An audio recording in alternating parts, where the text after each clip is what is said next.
I'm gonna go through, take this leather, this glove here, called a thumb patch, cover up this vent hole in the rear, and we're gonna go through and clean out the cannon. So what I'm doing is I'm letting no extra oxygen through the rear. Connor's grabbing our first tool called the gunner's worm and sending it down the bore. Now what Connor's doing is he's searching the piece for any solid debris that may have been left in here from previous firings.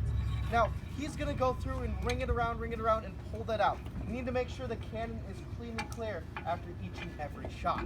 So as he pulls it out though, looks like it's clear, we'll move on to our next tool. Now there may be flames and embers lingering in the barrel of this cannon. So to further establish that they are snuffed out, we're gonna take this wet swab, dunk it in a bucket of water and send it down the bore.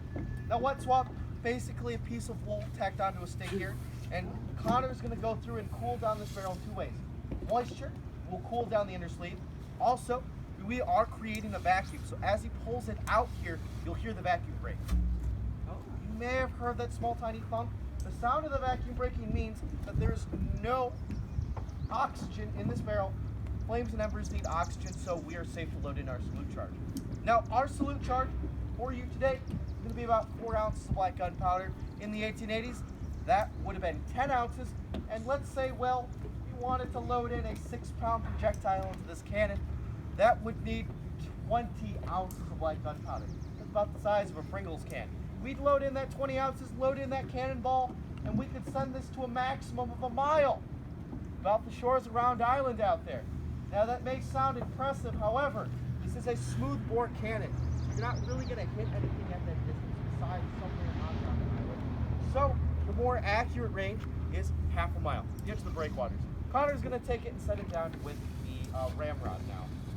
Now, at the 1/2 mile, the edge of the breakwaters there, you can hope to hit a ship-sized target 1 out of every 3 shots with a trained cannon crew. Now, we'll roll this gun into battery. To the front, march.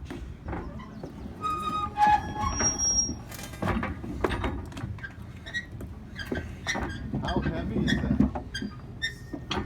Well, this cannon would typically weigh about 1,600 pounds. Now, this cannon is actually on an aluminum carriage because it is not an original.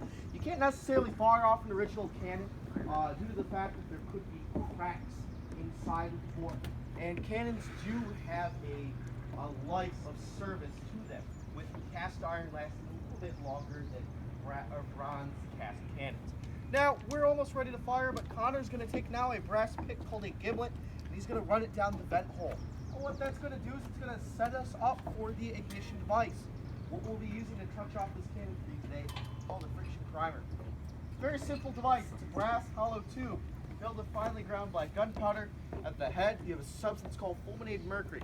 Now, fulminated mercury is highly friction sensitive, so you will see Connor attach a lanyard. So this lanyard will allow him to stand safely to the side. When he pulls this lanyard, that produces friction, and that will touch off our main powder charge for you today. Now, we're almost ready to fire this cannon off. At this moment, though, you have 2 options. This still is a cannon. After all, this might be loud for some of you, so we're going to ask you to cover your ears. But at the same time, though, this is now a fantastic photo opportunity. If you're able to catch the muzzle blast from Mom, take a photo.